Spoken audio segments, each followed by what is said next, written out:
Details చూస్తే BJP జాతీయ అధ్యక్షుడు నితిన్ నబీన్ తెలంగాణ పర్యటనపై పీసీసీ చీఫ్ మహేష్ గౌడ్ తీవ్ర విమర్శలు గుప్పించారు.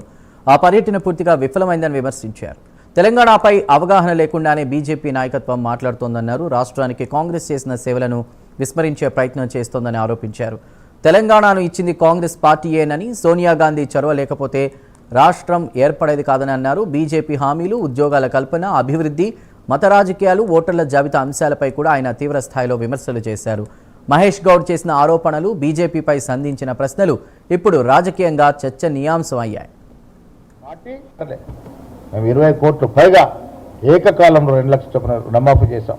ఇంత ఘనమైనటువంటి కార్యక్రమాలు చేస్తున్న ఈ రాష్ట్రంలో నవీన్లు ముబీన్లు వచ్చి ఏదో మాట్లాడినంత మాత్రాన జరిగేది ఉండదు. నవీన్ గారి పర్యటన ఎంత చప్పగా సాగిందో మనం చూసాం. బీజేపీ జాతీయ అధ్యక్షుడు వస్తే 2000 పట్టుమని 2000 మందిని పోగు చేసుకోవాలని పార్టీ ఇలా జిహెచ్ఎంసీలో గెలుస్తాం, రాష్ట్రంలో గెలుస్తామని నేను చెప్తా ఉన్నా. ఇవాళ పోయినసారి గెలిచిన 8 పార్లమెంట్లో 2 గెలిస్తే ఎక్కువ, రేపు అసెంబ్లీ సీట్లు కూడా 2 గెలిస్తే ఎక్కువ. ప్రజలు అన్ని గ్రహిస్తూ ఉన్నారు. తెలంగాణ ప్రజలు విఘ్నులు. నవీన్ గారు అర్థం చేసుకోవాల్సింది తెలంగాణలో ఉన్నటువంటి సెంటిమెంట్ని, తెలంగాణలో ఉన్నటువంటి పరిస్థితుల్ని. ఆ పరిస్థితులు అర్థం చేసుకొని మాట్లాడుంటే బాగుండేది.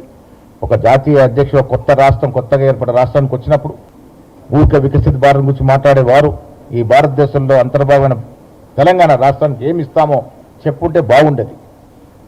ఎన్ని ప్రాజెక్టు పెండింగ్ ఉన్నాయి. ఇవాళ కిషన్ రెడ్డి గారు పెద్ద పెద్ద మాటలు మాట్లాడతారు. పదే అంటే అపాయింట్మెంట్ అడిగారు. మెట్రో ఫేస్కి డబ్బులు లేవు, మూసి ప్రక్షాళనకు డబ్బులు ఇవ్వరు.